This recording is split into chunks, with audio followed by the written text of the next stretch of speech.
Hey, welcome to Clarksville Vibe the show where we tell the stories of the people in Clarksville, Tennessee who make this place the best place to live in America. Hey, I'm your host, Kevin Kennedy Jr. Thanks for popping in on another episode. Once again, I think we got a great episode for you. Something I'm really excited about as I get to share this story of positive message of Clarksville, the positive people who are doing awesome things in Clarksville. I'm hearing from you in the streets, in the restaurants, things like that, that you're finding a lot of value in this content. So if you do, go ahead and just take a moment, hit like, subscribe, some type of action, leave us a comment below. Those little interactions with us online actually really help us grow our audience, help more people find out about it, share the episode with somebody. It helps us out in a real way. It helps our guests increase their platform and be able to tell their message to new people and get in front of some people so we can continue making a positive impact here on our community. Today's guest is amazing. He's a guy I've known for a long time. We'll get into that here in just a little bit. He is doing amazing things, growing businesses, creating new ideas here. He's part of a great family that's really blessing our community with their skill, their ability to take on new things, create new things. He's Chase Knott. He is the owner and operator of Acme Athletics, a part of the Project 2231 family of businesses run by the Knott family. And we're just really excited to hear what he's got in store for us today. Chase, hey, thanks so much for joining. Thank you for having me, man. I feel honored to be here. Well, I don't know if it's an honor, but I feel honored that you would say yes. You know, it's funny as a podcast host, you know, it's like you don't really have a lot of confidence in your own platform. So when you send the request to somebody, generally like they're busy, they're doing great things. Yeah. And you never know if they're like really going to say yes. Like you've got the text written out and you want to hit send. You're like, oh, this is going to feel really bad if they say no. But yeah. So anyways, thanks for being here. Thank you. And I mentioned it. So you and I actually met. Man, you were in third or fourth, maybe fifth grade, something like that. I was in high school, and our families attended church together, and so I got to be one of your like youth leaders, right? They should have never given me that opportunity to kind of be a leader to some young kids. You were great, man. You were great. That's because you don't remember things when you're 8, 9, 10 years old. But here we are now, man, maybe 20 years later, and we're just trying to make the best kind of impact in our community that we can. I'm super thrilled to see all of the exciting things that you're a part of, that you're creating, and that you're building and growing and leading, and I'm super proud of you, man. Well, thank you. I appreciate that. Yeah, what you're doing is crazy. Well, let's talk a little bit about Acme. So you got the shirt on. People have heard it.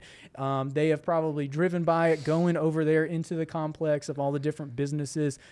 Kind of softball toss here. What is Acme Athletics, and what do you offer? Oh, man. So Acme is the sports training facility at 2231. Okay. And so we offer, athletic training for youth. Mm-hmm. So we offer basketball, baseball, softball, volleyball, all that kind of training. So sports training. And we also offer strength and conditioning. Okay. And we do that for youth athletes and as well as adults now too. Yeah. So kind of 30,000 foot view. That's kind of what Acme is. Okay. That's awesome. Yeah. And how long have you been operating now? Man, we just hit in June. Well, we started in 2016. So we just hit about 6 years. Wow. At Acme. Snap your fingers, man. I know it does not feel like it's been that long. So I do have to ask you, for those that have been to I'll call it a complex. I don't know what you call it, but it's like a huge former warehouse. Do you remember the first time you walked into it when it was empty? Yeah. So, we call it the building. Okay. Building. Just the building. Because that's where we're always at. Sure.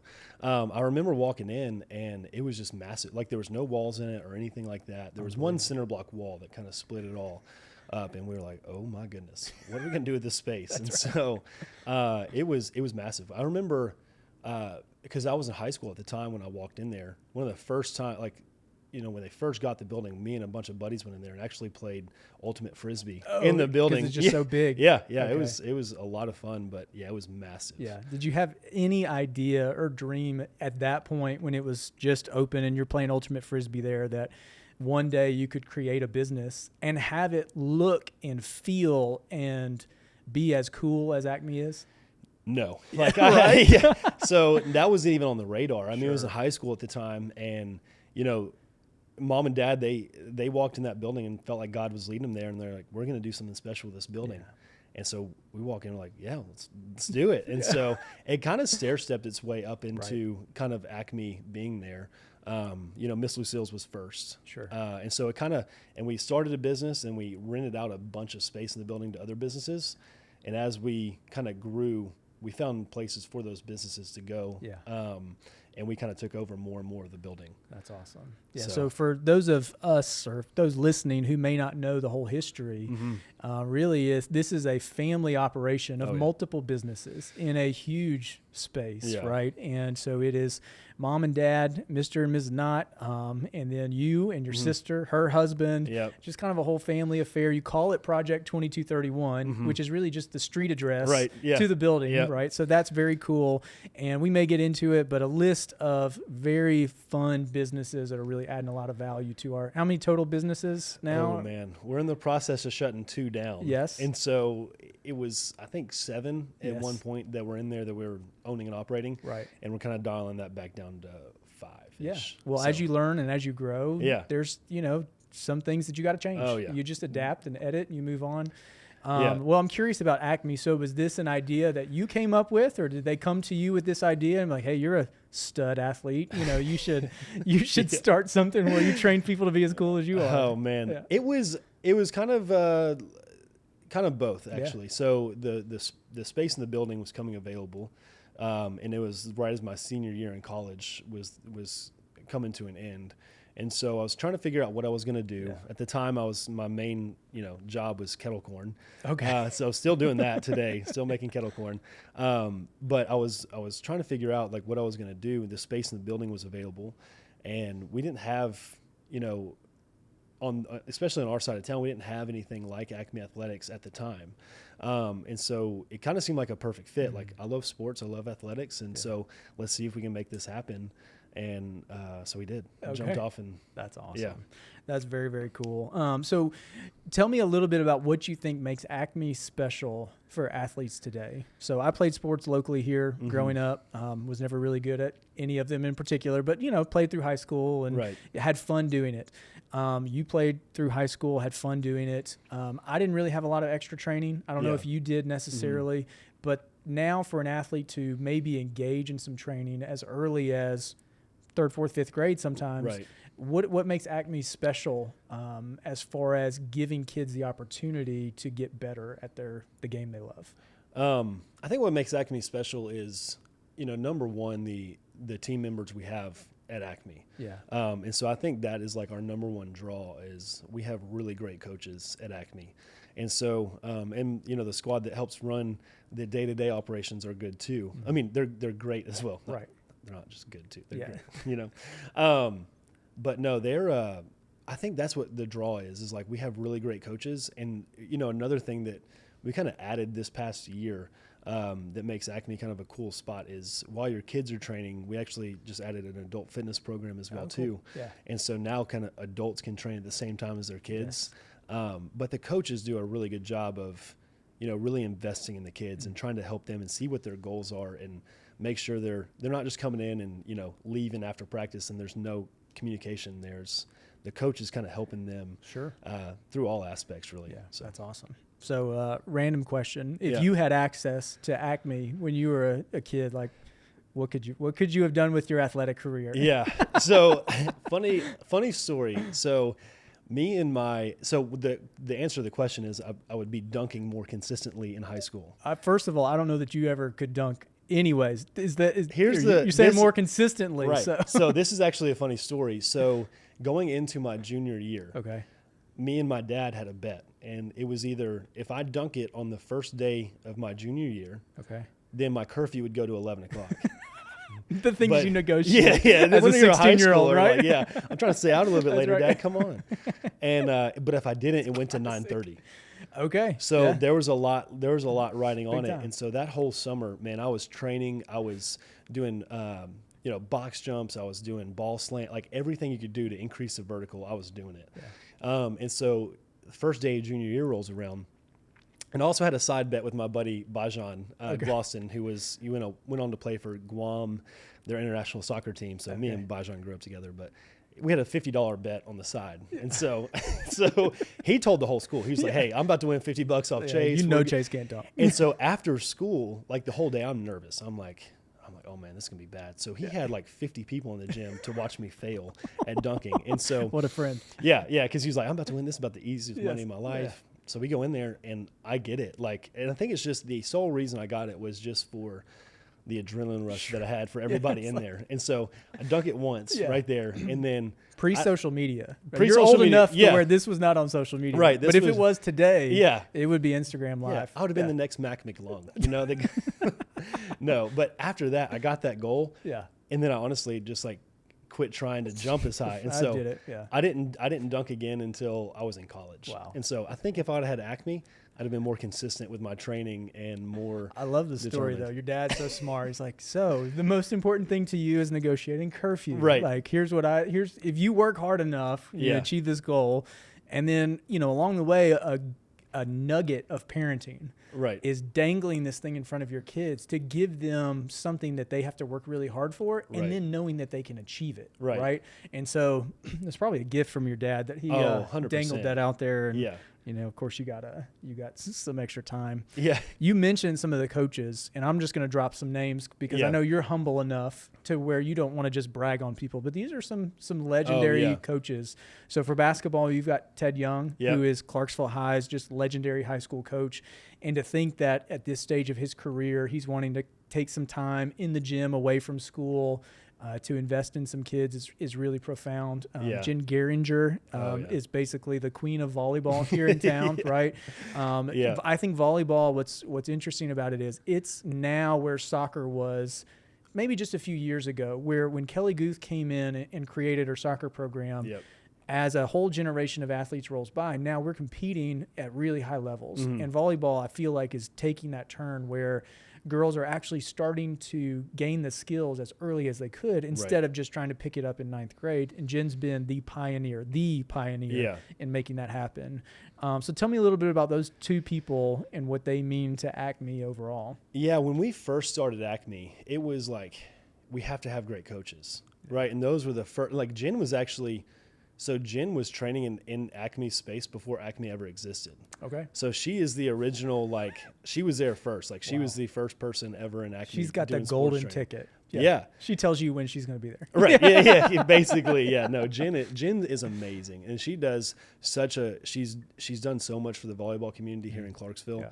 And I cannot sing her praises loud enough. Like, I love Jen. We were actually talking yesterday. She has tryouts for her team coming up. Okay. So if you have a daughter wanting to play club volleyball, tryouts are coming later this summer. Or if you're a dad like me and you've surveyed the entire athletic landscape of like what you want unreasonably, this is what I want my daughter to do. Like I would love for one of my daughters to be a volleyball player. Right. So figure it out. Yeah. Put them under Jen and she'll make them do something, right? She's a great coach. Yeah. So I love Jen. And Ted, so Jen kind of like morphed her way into Acme. Yeah, like she started it. Like, so we kind of built Acme around her, if you will. And then Ted, I played for Ted in high school. And Ted, his background is great. He played at Vandy. He played overseas professionally in Japan for 9 years. One thing about Ted that a lot of people don't know is he's fluent in, like, I don't know what the language, Japanese. Okay, I don't know what the language is. I don't know. Forgive me. I would not have actually thought that he was fluent in anything beyond, Southern English. Yeah, no, dude, he is fluent in it. Like we go get sushi, he's ordering like their language, right? And so, we didn't want to do Acme without Ted, like because he is such a staple in the community. He's great with kids, and I can speak to that firsthand experience. Playing for Ted in high school was awesome. Yeah. He's such a great coach, and the way we weren't always the most talented team, but he did the best with what he had, and so it's cool to see. I'm not a huge basketball connoisseur. I don't know the ins and outs of the game. Yeah. But if there was ever something to demonstrate what you just said, it was the team that he had this year. Oh yeah. You've got kind of a once in a generation, once a decade type player in JJ Wheat. Oh, yeah. And then around him, I don't know that they had anybody that was over 6'4", 6'3". I don't know. I don't know it. But when you look at that talent and you like, are they really going to do what they've done 2 years in a row?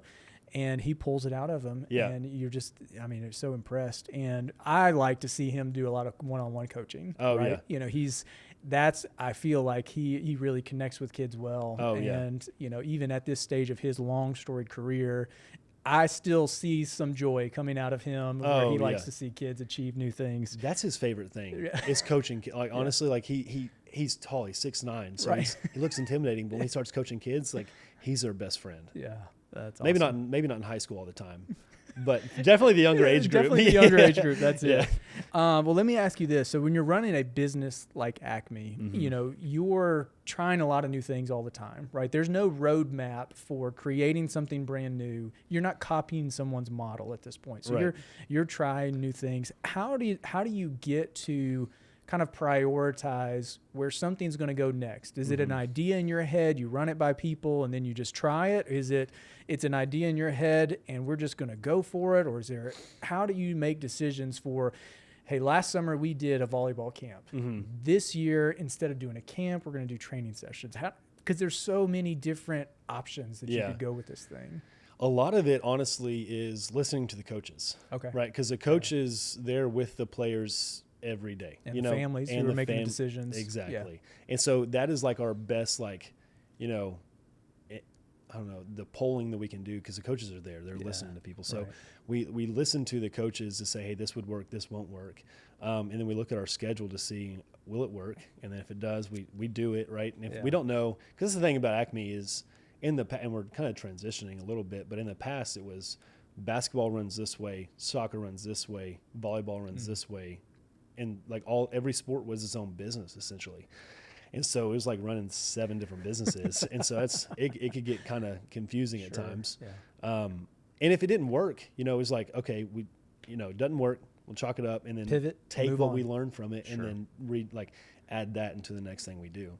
But now we're actually trying to transition Acme to be on a model to where everything is similar. Okay. And so basketball and soccer and softball and baseball will all kind of run the same way. Okay. So more class-based to where you can kind of sign up with a team, or not sign up with a team, but sign up in a group training session and come whenever you want. Okay. So instead of doing private lessons and focusing on that where you have to come this time or this time, we have a whole class schedule and you can kind of choose when you want to come. Yeah, which is more convenient. You know, I mean, I don't think anyone in life is busier than an athlete's parents. Right.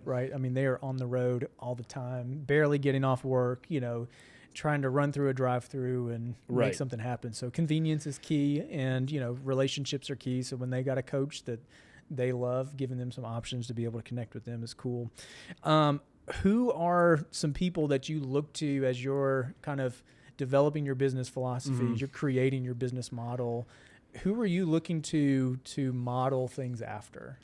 Number one, Jesus, right? Okay. That's because Jesus came to serve and not to be served. Okay. And so that motto is like one thing that we're wanting to do. Like our whole tagline for Acme is training you to go the extra mile. Okay. And so explain that. What does that mean? Yeah. So, because I think everyone knows, okay, go the extra mile. You think go above and beyond, right? Yeah. But what does that have to do with Jesus? So Matthew 5:41 says, if a man forces you to go 1 mile, go with him 2. Because at the time, if a Roman soldier came up to a civilian and said, hey, I need you to carry they could legally come up to them and say, I need you to carry my stuff for 1 mile. Yeah. And they were obligated by law to do that. So Jesus is saying, look, whatever you're commanded to do, I want you to go 1 extra. Yeah. Right. And because that's, you know, it's what Jesus did. Like Jesus never did anything or said anything that he wouldn't have done himself. Yeah. And, you know, I believe Jesus went the extra 10,000 million miles. Yeah. All the extra miles. It's kind of in context of him saying things like, you know, if someone would sue you and take your tunic, they'll have your cloak as well. Exactly. You know, and so he's kind of giving this principle of, you know, that service first to others, right? Kind of rejecting this idea that you're the most important thing in the universe and being on the lookout for ways to decrease conflict or, you know, serve someone else. So it's cool that that's kind of part of your business model, you know, behind the scenes where it's your tagline and you're letting everybody know what that means. Yeah. And, you know, at 2231, our whole thing is like, it's God family first, God family work, right? And so it's God first, then your family, then work. And so I think Acme, the mentors, you know, number one, the Lord. 2, I think would be my parents. Like they've kind of been, they've owned, you know, multiple businesses, not just the ones we're running right now. Right. So it's everything I've ever known is running businesses. And so growing up around it. What a legacy though. Oh, I know, man. I would learn so much. I learned so much more the summers I was away from college than when I was at college. because Dad would take me to all the meetings he would be in, and I'm just trying to soak up as much knowledge as I can. Yeah. So he told me that one time. I whenever I can corner your dad, Yeah. I have questions like in my phone ready, like. If you get 2 minutes with Trent Knott, this is what you're unloading with. Yeah. And he told me that one time. He was like, I really just tried to involve them in as much as I could. Yeah. I'd take them to the bank. I'd take them to meet the accountant. They had no idea what they were learning, but they're just soaking it all in. And I thought, man, that is actually profound, because I feel myself, my dad did a great job of that too, but I feel myself so often coming to terms of having to make a decision on something with terminology I'm not familiar with, right, structuring financing, this and that. Like, I don't know what I'm doing, Yeah. but having the confidence that you can figure it out Right. is really key, or that you're not so fearful of sitting across from a banker or sitting across from the accountant. Like, you can back it up and say, okay, explain that to me one more time, or Right. And so that's key. I love that they're both of them, both your mom and dad have Yeah. served as mentors for you in that experience. What's it like being the baby of the family business, right? Because it's, dad, Yeah. mom, your older sister, Yeah. Lucy, and then Chase, Yeah. right? It's we all have our own lane. So Lucy and Mom are more of the design. Okay. And so they Which is good for you, I would Oh assume. yeah. Yeah, man, I hate design. Like, I can't stand it. Like, when you're talking about paint colors and this and that, I'm like, I don't want to be here right now. Like, I'll take that one with it. Yeah. And so honestly, like, being the baby though,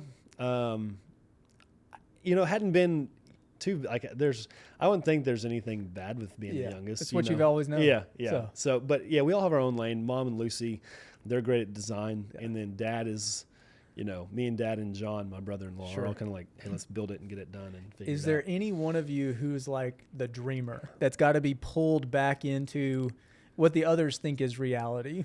Yeah, I would say definitely, like, Dad is the one that spearheads, like, dreaming, right? And so we've all kind of like pulled from that, and because of him, we're all more apt to take risk, and because we see, like, we would rather be the ones that jump off a cliff and then build a parachute on the way down, versus like having it ready and then like jumping. Yeah, it's like the antithesis of a dentist. Yeah. The dentist is notoriously the most like risk averse, like cautious. Right. There's, we don't really do anything different, but jump off and build a parachute on the way down is like nothing that I have in my brain conceptually to fathom. Yeah. So I've got a lot of respect for those of you who just live like that, and you have the courage to try new stuff, and if it busts, it busts. We're just going to move on. And over here, I'm like trying new stuff, and my knees are shaking, and my palms are sweating. I'm like, I'm going to look like such a fool, and y'all don't care. Just move on. It can be a weakness though, right?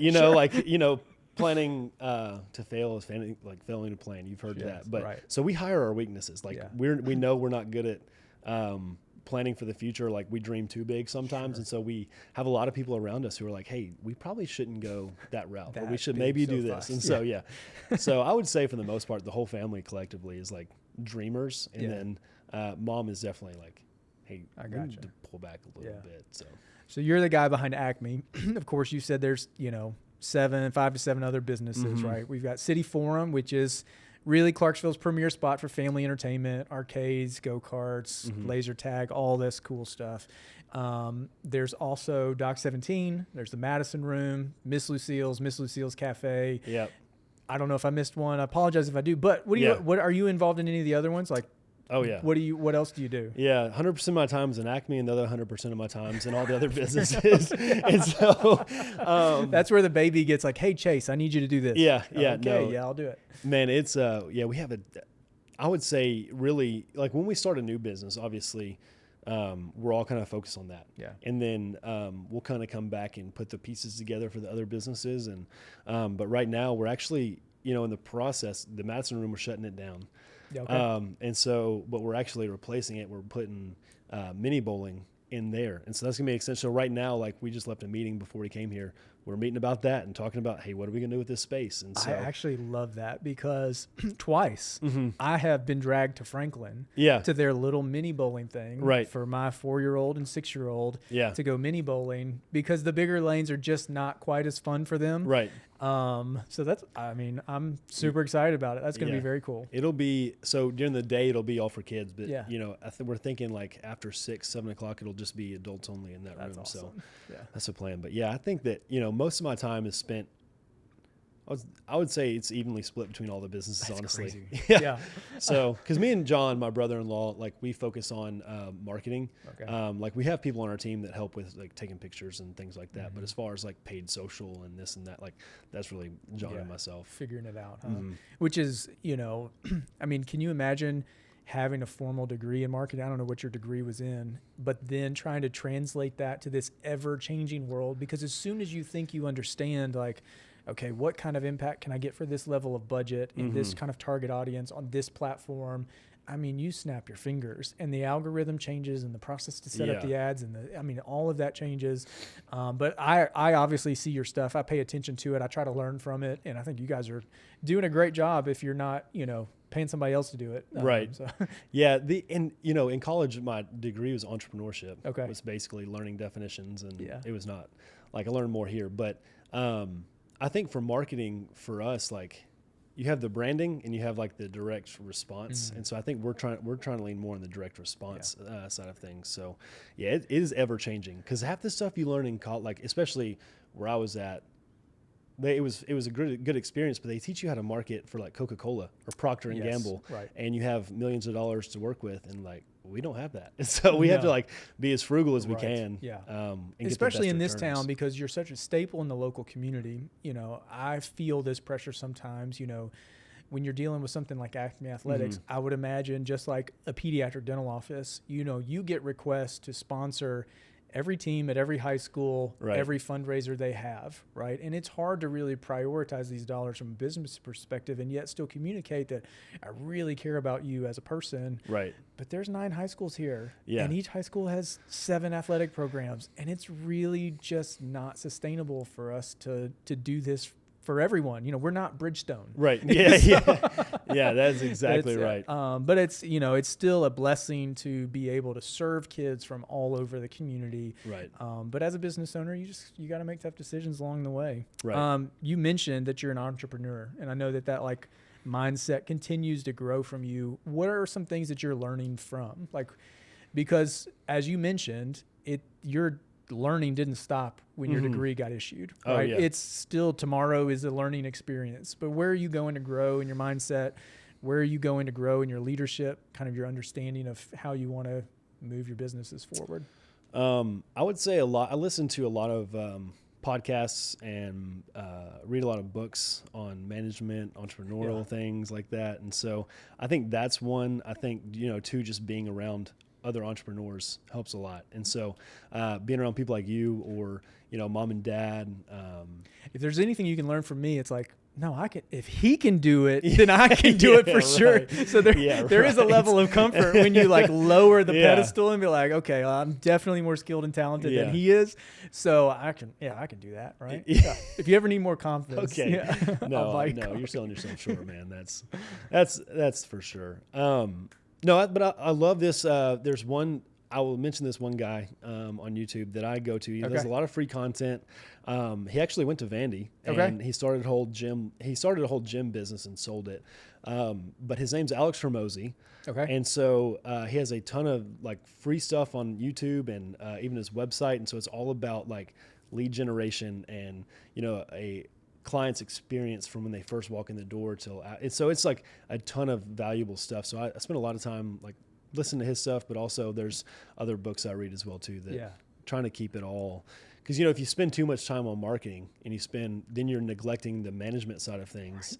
And if you spend too much time on management, then you're not bringing new people in. That's I have like specific people I go to for marketing versus like management and day-to-day operations. Which is smart. That's cool.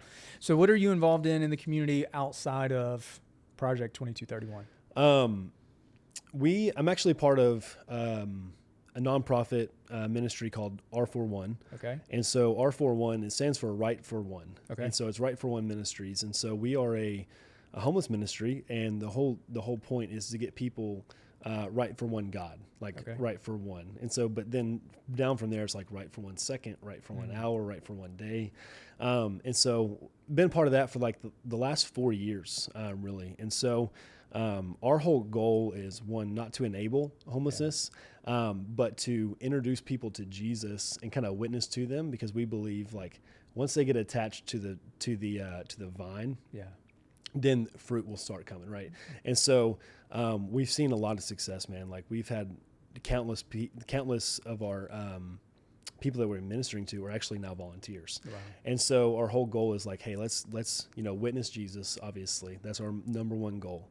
But then we're going to help them get into a rehab or get into a house that can help them, and then from there helping them get jobs. And during the whole COVID process, that was interesting, because you had the PPP coming out and all this money and all the like the stimulus, not the PPP, it was the stimulus mainly that we were focused on for them. And so they didn't have IDs and they didn't have this, so it was like we helped them a lot kind of during that process. And so it's been a wild ride, man. We got a ton of stories, and God has been so good.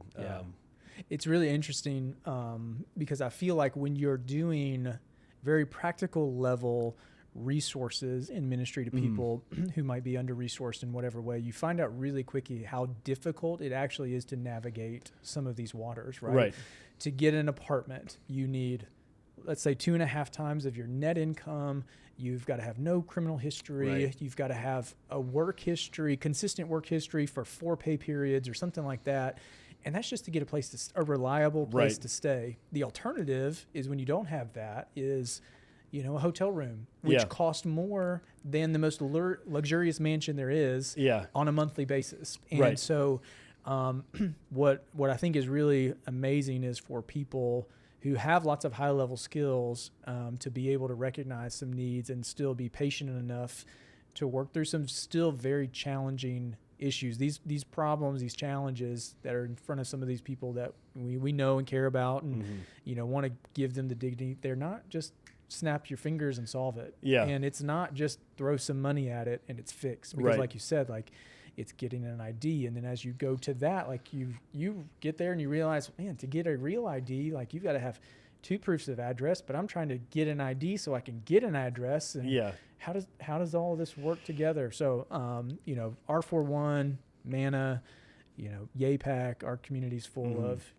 organizations who are meeting people very practically. So I think it's amazing that you're doing what you're doing, and around some good people who do it too. Oh, right? Yeah, man. Because you can't do it by yourself. No, for sure. And that's what I was just about to say, is like, people ask like all the time, like, oh, how can I help? I'd love to write a check, or, love to give some money. And that's great. And the money will go a long way.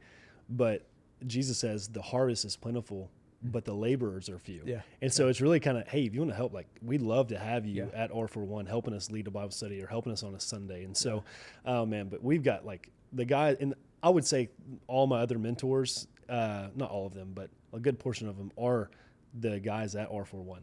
That's cool. Just learned so much from them. So I love that. Well, hey, man, let's jump into this lightning round real quick. So I don't always prep you for all the questions here. Okay. So we'll see what comes out, right? Here we go. All right. One thing that you loved in Clarksville during your childhood that's not here anymore. Man. Oh, man. I feel like,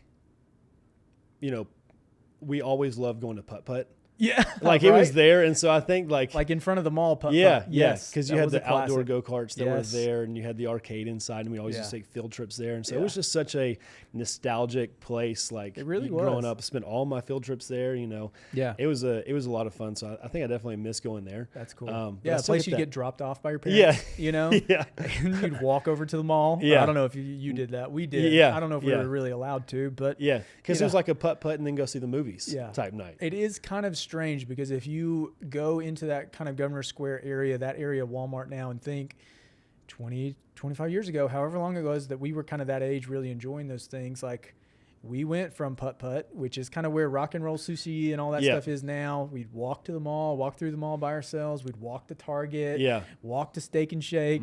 Yeah. You know, better not be doing that now. Nowadays it's like, nope. Just too many people, too much traffic. You know, but it's fun to see how Clarksville's changed over the years. All right. Your high school basketball player. You played at Clarksville High, played for Coach Young, obviously. If you could go back and play one opponent again. Yeah.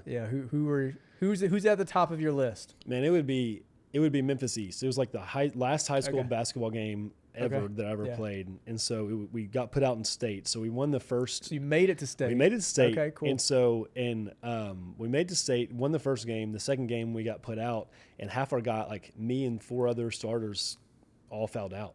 And so if we could go back, it's like, hey, let's just not foul this game and see what we can do. But yeah, that would definitely be the one. So how'd you feel when Clarksville High beat Memphis East this year? Man, it was a great feeling. It was good. It was good. Yeah, I was like, even as an revenge. alumni, like we'll take it. Yeah. What's funny is I lived in Memphis when I went to dental school, and the YMCA there, and another area like where you just play pickup basketball. The Memphis East kids would come. Oh yeah. And Memphis East is just such a powerhouse. Oh yeah, and they always are. It's in a great location in Memphis. You know, we would drive by it a lot. Lots of rich history and tradition. But there are different types of athletes that run through that program. So when we as in Clarksville's high school beat them this year, I was super impressed. Oh yeah, because we're probably not supposed to compete with them. And it just goes to Coach Young's coaching ability, the heart of these young kids like JJ Wheat and Jaheim Berry and the kids that he had that were seniors this year. So that's cool.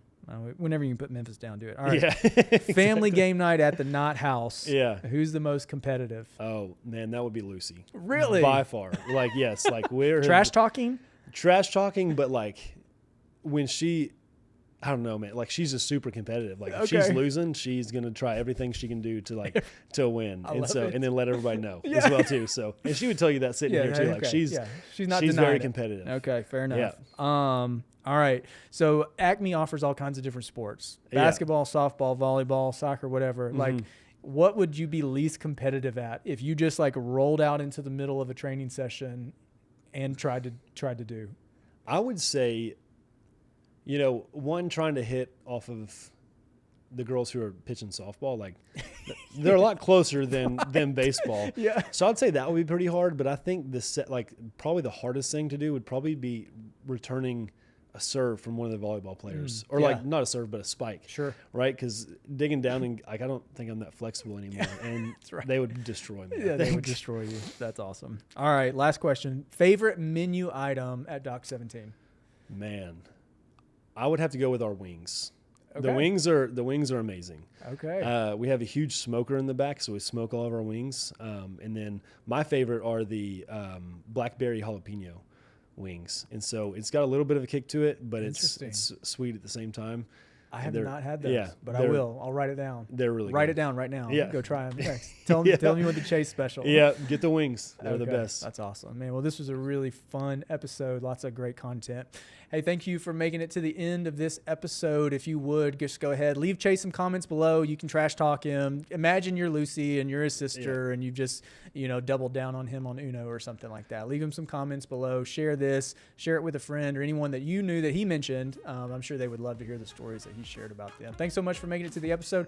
We'll see you next time on Clarksville Vibe the Show.